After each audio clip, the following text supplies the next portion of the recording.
Olá, pessoal, tudo bem com vocês? Eu espero que sim. Bom, nós vamos falar sobre hemácias e plaquetas. O sangue é formado por duas partes: o plasma, que é a parte líquida, e os elementos figurados, dentre os quais temos glóbulos vermelhos, glóbulos brancos e plaquetas. O plasma é uma solução aquosa. Entre as proteínas do plasma encontram-se globulinas, albuminas e fibrinogênio. Vou até ampliar aqui para vocês verem. As albuminas têm papel fundamental na manutenção da pressão osmótica no sangue. As gama-globulinas são também chamadas de imunoglobulinas, e aí nessa imagem está aparecendo para vocês como globulina, né? Elas têm anticorpos em sua constituição, então elas são responsáveis por produzir anticorpos. E o fibrinogênio, por sua vez, é uma proteína relacionada à coagulação sanguínea. Os elementos figurados do sangue estão representados pelas hemácias, plaquetas e leucócitos. As hemácias transportam gases respiratórios, oxigênio e gás carbônico. As plaquetas participam da formação da tromboplastina, que é um fator indispensável para a coagulação do sangue, que a gente vai ver logo mais. E os leucócitos são células produzidas pelo tecido hematopoético mieloide e linfóide, e a função dos leucócitos é a defesa do organismo. Bora agora falar de eritrócitos ou hemácias. Eu comentei aí, não sei se vocês perceberam, mas eu comentei leucócitos, hemácias e plaquetas de uma forma geral. Agora eu vou especificar algumas coisinhas aí. Bom, hemácias ou eritrócitos são células sanguíneas produzidas pelo tecido conjuntivo hematopoético mieloide. Por isso, isso aqui que vocês estão vendo, não sei se dá para perceber muito bem, esse ossinho aqui tá escrito TCHM. Esse TCHM significa justamente o que eu acabei de dizer, tecido conjuntivo hematopoético mieloide. Por que eu coloquei isso? Para estar sempre fresquinho na nossa memória, que os eritrócitos ou as hemácias são produzidas nesse tecido, TCHM, que se localiza no interior dos ossos cranianos, vértebras, costelas e epífises dos ossos longos, formando a medula vermelha. Então, as hemácias ou eritrócitos são produzidas na medula óssea vermelha. A hemácia é circular e bicôncava. Um homem apresenta aproximadamente 5,5 milhões de hemácias por milímetro cúbico de sangue, enquanto na mulher é a quantidade de 5 milhões. Isso você não precisa ter decorado, mas é bom saber. As hemácias, então, são produzidas na medula óssea vermelha e destruídas principalmente no baço. Elas transportam, então, gases respiratórios, oxigênio e gás carbônico. O que é isso aqui que eu coloquei, embaixo? Que tem uma setinha para baixo, escrito hemácias, causa anemia, fraqueza. O que acontece? O baixo nível de hemácias no sangue, né? Se a gente tem pouca hemácia no sangue em relação ao valor de referência, essa baixa produção de hemácia pode causar anemia, né? Causa anemia. E a anemia, um dos principais sintomas da anemia é a fraqueza. Então, por isso que tem esse esqueminha aí. Agora, vamos falar sobre plaquetas ou trombócitos. São corpúsculos citoplasmáticos. O que é isso? São anucleados. Calma, respira, tá tudo bem. Plaquetas ou trombócitos, vou sintetizar uma informação para você. São fragmentos celulares e não células, belezinha? Tem função na obstrução dos vasos sanguíneos. Quando tem alguma ruptura no vaso, as plaquetas se aglutinam ali naquela região e formam como se fosse um tampão. E esse tampão formado obstrui o vaso, né?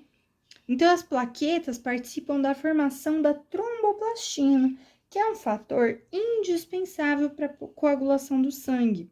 Além disso, as plaquetas têm serotonina. Serotonina é uma substância que tem ação vasoconstritora, tá? As plaquetas ou trombócitos, então, atuam na coagulação do sangue. Vamos falar agora sobre a coagulação do sangue. Chegamos! Bom, então o mecanismo da coagulação sanguínea é muito complexo. Ele sofre a ação de várias substâncias contidas no plasma, nas plaquetas e nos tecidos. Mas a gente vai ver aqui esse resuminho que eu espero que ajude vocês, tá? Então, olhando aqui para essa figura, o que a gente vê? Fígado mais vitamina K. O que acontece? A protrombina se forma no fígado, sendo necessária a vitamina K para sua síntese e, consequentemente, para que haja a formação do coágulo. A vitamina K é normalmente sintetizada por bactérias do intestino dos mamíferos, tornando-se deficitária, portanto, quando a sua absorção é prejudicada, tá? Então, assim, fígado mais vitamina K, a gente tem a protrombina. E, no geral, gente, a coagulação sanguínea envolve 3 etapas. Formação da tromboplastina pela ação dos fatores do plasma, das plaquetas ou do tecido. Então, aí a gente já entendemos da onde veio essa protrombina, né, que ela se forma no fígado, e aí é necessário ter a vitamina K para sintetizar e acontecer a formação do coágulo. Bom, temos a protrombina, então, entendemos de onde ela veio. Agora, a tromboplastina, em presença dos íons cálcio e de outros fatores plasmáticos, transforma a protrombina do plasma na enzima trombina, beleza? A enzima trombina, que tá aqui nesse esqueminha, então, de novo, da onde que veio essa enzima trombina? A protrombina é transformada na trombina por quem? Quem que transforma a protrombina na trombina? Quem transforma é a tromboplastina em presença dos íons cálcio, certo? Então, a trombina, que é formada aqui, como a gente acabou de falar, atua como enzima. Ela transforma o fibrinogênio em fibrina. Então, a trombina, que atua como enzima, transforma o fibrinogênio em fibrina. Olha aqui. Trombina, setinha, fibrinogênio, fibrina. Então, trombina atua como enzima, transforma o fibrinogênio em fibrina. A fibrina, sendo uma proteína insolúvel, se precipita, formando assim uma rede de filamentos. Olha aqui que bonitinho. Eu tentei desenhar, viu, gente? Não ficou perfeito, mas dá para vocês terem uma ideia, uma noção aí. A deposição da rede de fibrina na extremidade lesada no vaso retém os glóbulos sanguíneos, que é o que a gente está vendo aqui, ó, fibrina mais glóbulos. Retém, então, os glóbulos sanguíneos, formando-se assim um tampão que obstrui o vaso lesado. Então, essa combinação de fibrina mais glóbulos, sejam hemácias, plaquetas e leucócitos, formam coágulos. Agora, vamos para alguns exercíciozinhos para praticar, né, pessoal? Então, vamos lá. O FRJ, vamos começar a leitura. O hematócrito é a percentagem de sangue que é constituída de células. O hematócrito de 3 quais amostras de sangue está ilustrado nos tubos 1, 2 e 3, cujas partes escuras representam as células. As células foram sedimentadas nos tubos graduados por meio de centrifugação. A linha tracejada representa o nível do hematócrito de um indivíduo normal, vivendo ao nível do mar. Uma das amostras de sangue foi obtida de um indivíduo normal que morava há 20 anos numa cidade localizada a 4.500 metros acima do nível do mar.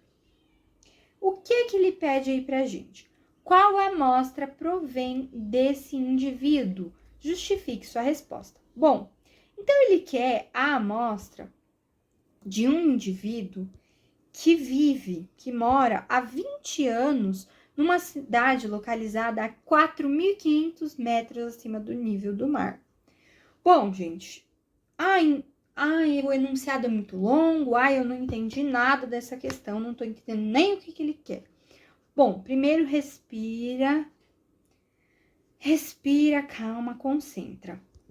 Ele quer uma amostra de sangue de uma pessoinha que mora numa altitude muito elevada, porque 4.500 metros acima do nível do mar é uma altitude elevada.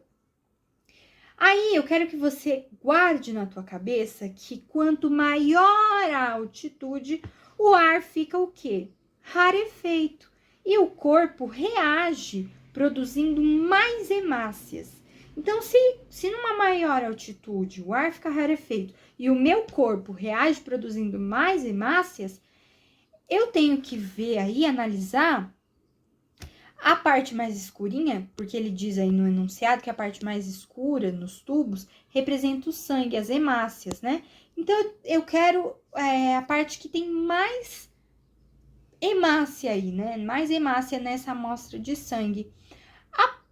A amostra que tem mais hemácias é do tubo 3, certo? Ó, dá pra ver aqui que tem maior quantidade. A gente tem aqui, ó, uma faixinha tá mais de 60, deve ser 65, e o restante, ó, o tubo 1 tem 45, por aí, mais ou menos, né? O tubo 2 tem 20. Então, assim, o que tem mais quantidade de hemácias é o tubo 3.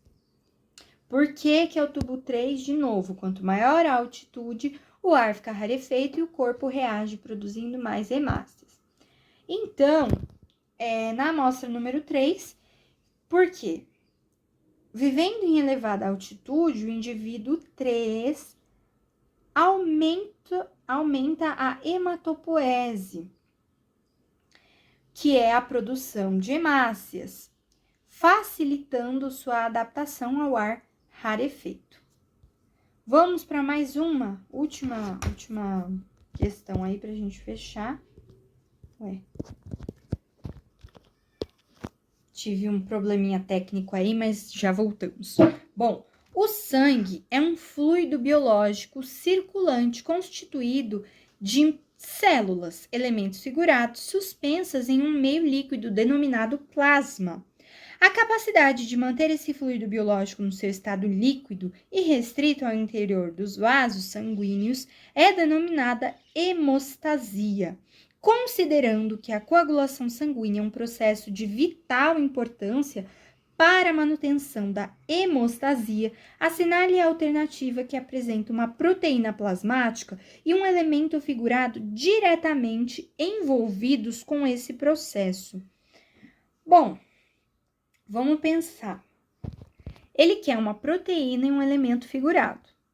Voltando aqui nessa imagem, as proteínas presentes no sangue são hemoglobina, fibrinogênio, albumina, a gama-globulina. Isso são as proteínas. E na questão ele também menciona que ele quer, além de uma proteína, respectivamente, ele quer um elemento figurado. Quais são os elementos figurados que a gente tem? Plaqueta, hemácia e leucócito. Então, vamos analisar aí a letra A. Letra A. albumina e monócito. Monócito não, albumina até é a proteína, mas o monócito não é o elemento figurado. B, fibrinogênio e neutrófilo. Neutrófilo não é o elemento figurado aí. Então, o fibrinogênio é a proteína, mas ele quer um elemento figurado, diretamente envolvido no processo de hemostasia. C, albumina e plaqueta.